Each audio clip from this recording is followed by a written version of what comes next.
Hello friends, welcome back to the channel. This is all about my collection of guitars. I'm just going to start with my favourite guitar and work backwards from there. So this is my gold top Les Paul Traditional. It's not actually the most expensive by any measure, but it took me the longest to sort of get hold of one. So Les Paul Tributes right now are quite difficult really to get your hands on them. Great value for money. This is the clean sound. It's got these lovely P90 pickups.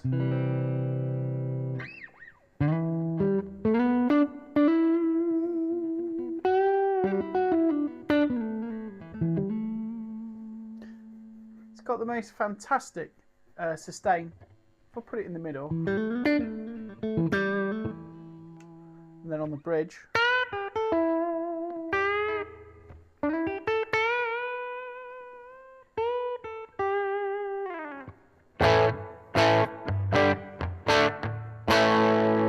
can be obnoxious as well. What I love about this is obviously it's chambered, it's very light, it looks great, it's the real deal, it's a Gibson. It's got this satin finish which ages really nicely. It's constantly aging. It's got the 50s profile neck. So I quite like that. I haven't got a guitar in my collection with a 50s profile neck. So it's not as chunky as some that I've played. Certainly the traditionals and the new Les Paul standards. There's my favourite one. This is my latest one. This is an EART guitar. It's made in China. This guitar cost me about £180. It's in perfect condition. It's got some cool features. It's got a really thin neck, really nicely rolled. These beautiful stainless steel frets that are rounded at the ends, which you see on really high-end guitars. It's got some nice compensated brass saddles, so it's really easy to intonate. It's got like a blue translucent colour, mahogany body, even though it's not very heavy. It's very sculpted and great clean kind of Telecaster.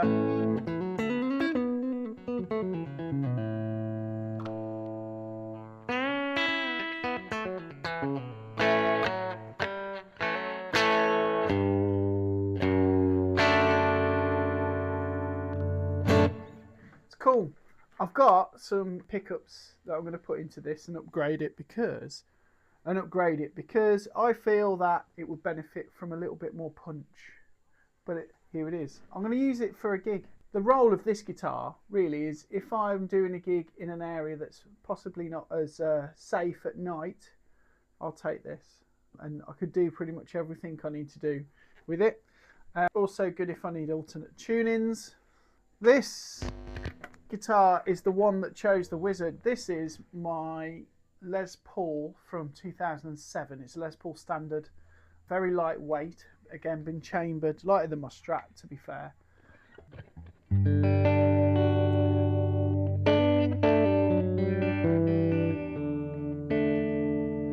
Rings out for absolutely ages, just the sustain's great.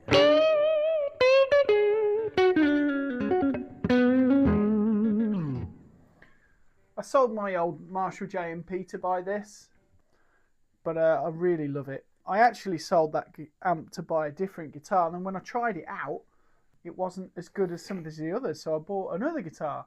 And then when I did the video where we're demoing all the Les Pauls, this guitar just shone. I just ended up playing it differently. I think it's because of the hollow body thing.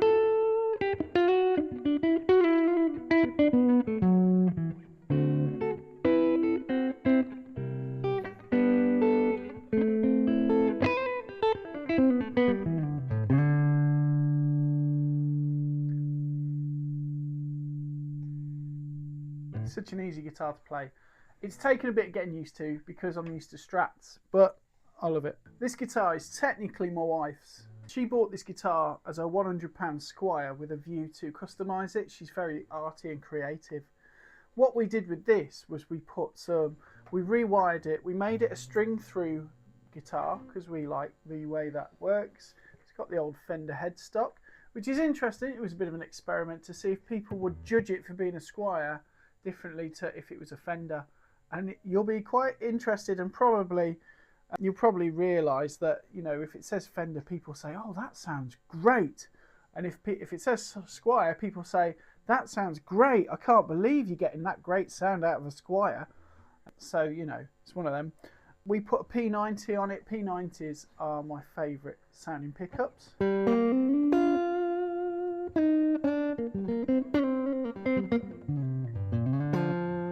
So it's got quite a bit of low end.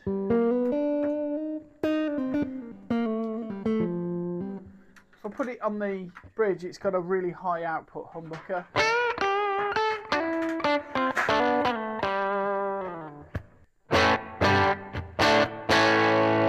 Instant overdrive. I use this on some gigs really where I'm depping or whatever and I just need something really versatile. This is a little guitar. It comes with one of these thingies. It also has a Loog app to go with it. And it teaches you loads of different things. So, it's got 3 strings and it's G, B and E. It's easier to learn guitar with a Loog.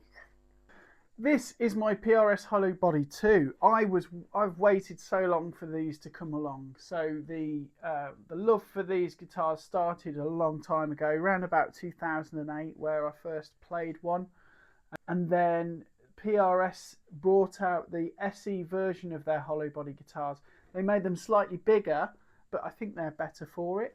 These are actually made in China, but I would say, hand on heart, this is the best quality guitar that I own, and I've got some nice ones. So this is a really lovely guitar. Like I say, waited for them to come along, and then after about 2 years of their release, they were very cheap on Black Friday.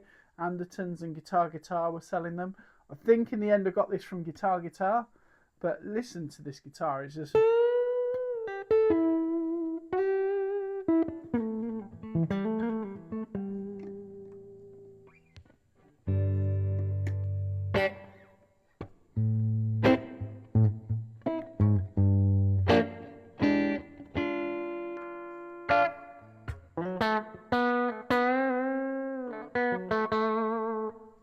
It's a really great all-round guitar that you can use on loads of things.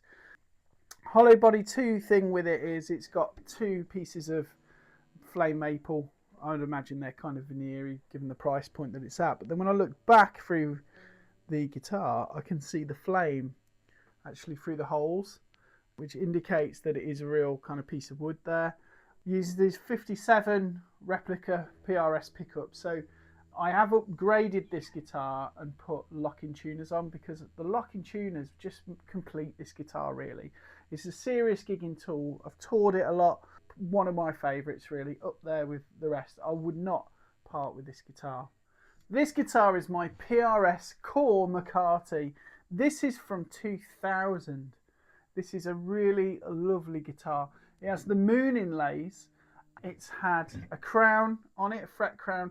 This is the only guitar that I've not modified in any way, because it was just the most perfect guitar out the box. I got this in 2008, second hand, for around £1,450. It's got these, it's been written out to me by Paul Reed Smith himself, because I met him and we discussed this guitar. It's a ringer.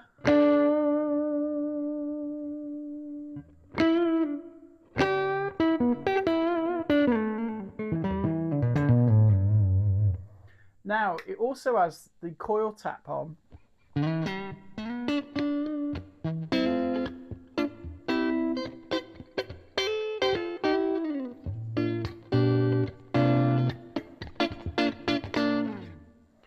So yeah, this guitar's actually had a fret crown as well, because I wore them down, started divoting it. I love the colour of it. I love the feel of this guitar. It's got quite a fat neck, but it just feels great. It's such a simple guitar as well. It's a wraparound tail. It sounds more refined than the Les Pauls, but it does have a bit of that oomph that you get from a Les Paul. With the versatility of the coil tap, it does work as a great all-rounder. With that kind of snappy. This guitar is my Fender Strat USA that I bought when I was a child. I bought it when I was 14, worked on the farm next door. I shoveled bags of horse manure and sold them throughout my pre-teen years, eventually getting £400 together where I could buy a standard USA Stratocaster. This guitar has had all the modifications possible, and the frets were completely worn out. My wife bought me a new neck for it, where I've just bolted on essentially a custom shop Wenjay Telecaster neck with large frets. They're like bass frets, these are.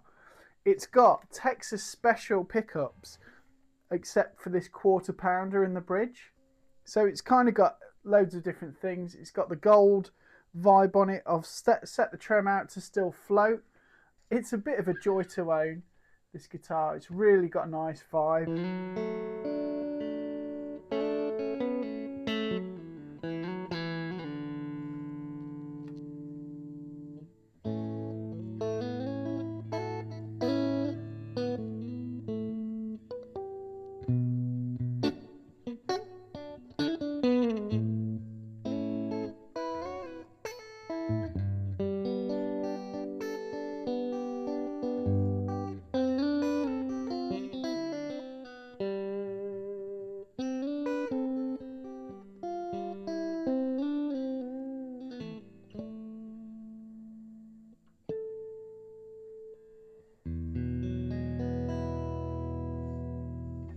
On this selection here, I've actually got it a little bit out of phase.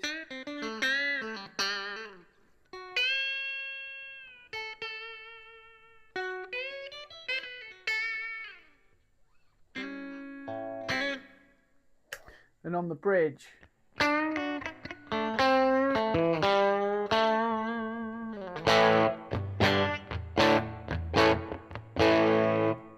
got a little bit of a Telecaster thing going on. So this guitar is great for anything Stratocaster-y. I must admit I don't use Stratocaster-y type. I haven't got any work where I kind of need that at the moment. I'm not kind of doing that actively. So this guitar is ready to go. I do pick it up and play it, but probably less so than some of the others. My main guitars that I play are on the rack right now. I've got my EART and my two Les Pauls that I play mostly as electrics. The Ibanez Mikro. The Ibanez Mikro is essentially a smaller version of a GIO. They're made in China, and they've got some really cool little features. This one has a maple fretboard. It came to me completely unintonated and took a little bit of time to intonate and set up. It had size 10 strings, which when trying to intonate were a little bit inappropriate, and we found that I had quite a lot of problems trying to intonate it with 10s. When I put some 9s on it, suddenly the guitar made lots of sense. So first of all, if you're going to buy one of these, maybe think about getting some 9s for it. I don't normally play with 9s on my guitars, but I think it suits this guitar a bit better. Let's have a look at it. It plays like a real guitar and it sounds like a real guitar.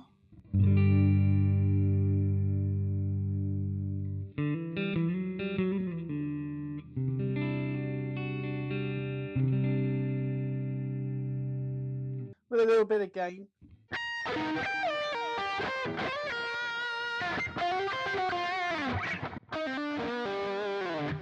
Take it on holiday too. How to play guitar at Butlins. In the arcade ride. In the dance tunnel. In the Volkswagen. In bed. Jamming with Humpty Dumpty. On a chair swing. On a go-kart. In the monorail. On the beach, at the park, at the queue to the fun fair, and in the mirror. I'm going to move on to acoustics now. This is my absolute favourite guitar. This is my Taylor 414 CE. I bought this guitar in 2006 on my birthday. Me and my brother didn't really get anything for our birthday that year, so what we decided to do was just go out and buy our own things. So I went out and I bought this. It's a wonderful guitar. It's made out of Ovank gold, which is lovely. A lovely piece of wood. It's a solid sides and top.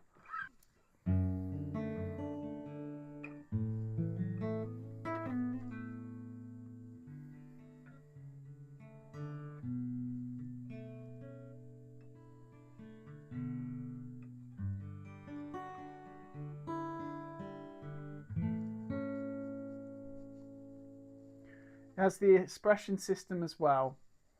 This guitar, I have never really had to do anything with it other than play it and change the strings. It uses, I always put elixirs on. I think it's set up with 12s, and it's always just been brilliant. And I actually keep it in my kitchen, and it's been in my kitchen for 8 years, and it's just great. So I can't recommend these guitars enough, but this is a real keeper. I never look to buy acoustic guitars because this is just so good. It's aged beautifully. So the sound hole has quite a lot of aging around it. I've gigged this a lot, so I've played all around the country with this guitar. It's scratched up. It's actually got a bit of a crack down here, which I'm going to cleat up, which was my fault. It was bashed it by accident.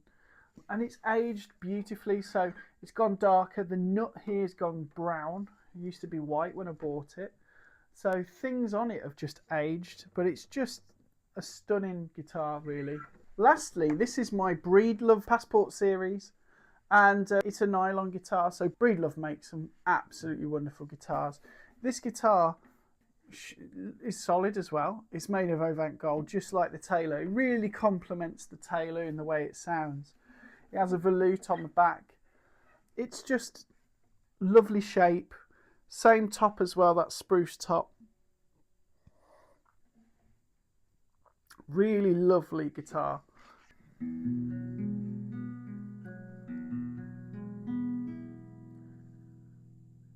The electrics on it are great. It's got a built-in tuner. And I've used this quite a lot on gigs as well, on the Fast Love tour especially. So these are, I'd really recommend a Breedlove if you were in the market for an acoustic as well. Has a really cool look to it, and just feels great. So again, I'm never looking for a new acoustic. It has an ebony fretboard, just like the Tele. So the woods are very similar, kind of mahogany or sapele neck, again, just like the Tele. So again, another guitar that kind of matches the other one, but really has the vibe. This is aging really nicely as well. So the materials are aging in the same way. So these are kind of like a pair, my acoustics. And on the weekly, I find myself doing tracks for people with these guitars because people just love the sound of them. Especially that Tele, you stick a Neumann in front of that, or some nice large diaphragm condenser mics, and it just sings. So that's where we're at with my guitar collection at the moment. Thank you for watching. If you have any questions or comments about these guitars, please offer them up. It'd be interesting to know what you think, and whether you'd like me to do any deep dives on these further in detail. If you're interested in owning a guitar like that, I can point some things out that you might want to consider. But until next time, please subscribe, and thank you for watching.